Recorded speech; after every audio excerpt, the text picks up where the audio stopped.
I am doctor Mamta Solanki, assistant professor. आज के इस वीडियो में हम नेवरीज में एक्सक्रीशन की प्रोसेस को पढ़ रहे हैं। ये टॉपिक पीएससी पार्ट सेकंड में है, इनवर्टिब्रेट्स का। नेवरीज में जो एक्सक्रीटरी प्रोडक्ट या जो एक्सक्रीशन का कार्य करने वाला जो सिस्टम होता है उसको नेफ्रिडिया कहा जाता है। और ये नेवरीज जो कि सेगमेंटेड एनिमल होता है, इसमें प्रत्येक सेगमेंट में नेफ्रिडिया पाए जाते हैं और ये पेयर्स में पाए जाते हैं, लेकिन इनके जो एंटीरियर और पोस्टीरियर सेगमेंट होता है वहाँ पर नेफ्रिडिया एब्सेंट होते हैं। नेफ्रिडिया का अगर स्ट्रक्चर देखा जाए तो ये 3 पार्ट्स में डिवाइडेड रहता है: नेफ्रिडियम, बॉडी, नेफ्रोस्टोम एंड सिलेटेड ट्यूब, नेफ्रिडियोपोर। नेफ्रोस्टोम जो होता है वो सिलेटेड नहीं होता, लेकिन नेफ्रिडियोपोर जो होता है वो सिलेटेड रहता है। जैसे इसका स्ट्रक्चर देखा जाए तो ये जो पोर्शन है ये बॉडी है, क्योंकि यहाँ पर ये जो नेफ्रिडियल ट्यूब्यूल होती है वो बहुत ही अधिक कॉइल्ड रहती है।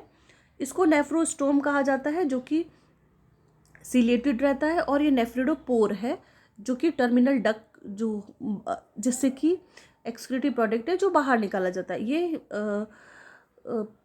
जो भी नेरीज है उसके पैरेन्काइमल जो फ्लूइड है उसके अंदर ये फैला रहता है, और जो उसका लिम्फ होता है लिक्विड, उसमें से ये एक्सक्रीटिव प्रोडक्ट को यहाँ से सीलियरी मूवमेंट के थ्रू इसके अंदर एंटर करता है। इसका कुछ जो पार्ट होता है वो सिलेटेड रहता है, यहाँ सीलिया उपस्थित पाए होते हैं।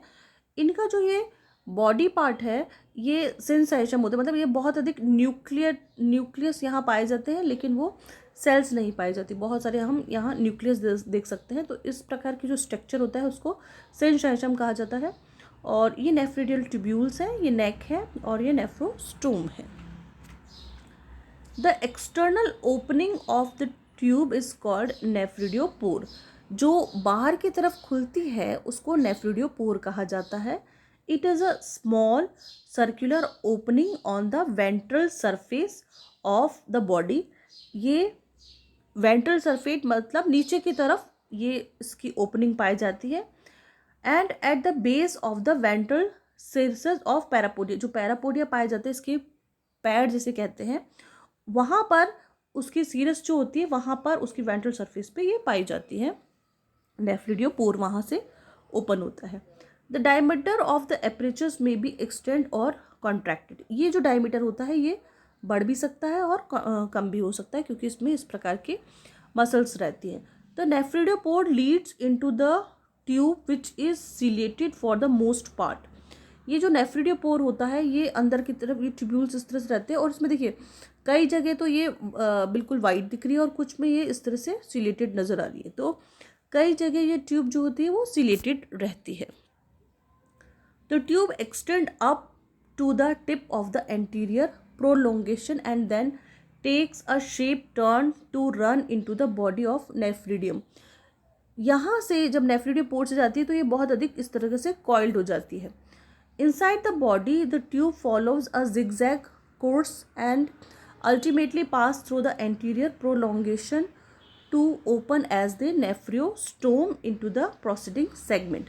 ये जो सेगमेंट्स होते हैं जैसे ये नेरीज है उसके सेगमेंट्स हैं इस तरह से, तो वो वहाँ पर आकर खुलती है ये इसका नेफ्रोस्टोम। The nephrostomy is funnel shaped and its border is beset with a number of narrow ciliated process। ये एक funnel shaped structure आता है इस तरह से, और इसके चारों तरफ यूँ इस तरह से सीलिया उपस्थित रहते हैं। नेक्स्ट डॉर्सल सिलेटेड ऑर्गन जो होता है, ई segments bear on the dorsal surface specially developed ciliated tract of coelomic epithelium in the form of short funnel without external aperture. These are called dorsal ciliated organs. The specific role of these structures are not clearly understood. Some believe that they are excretory in function, while others consider them as genital duct or temporary nature.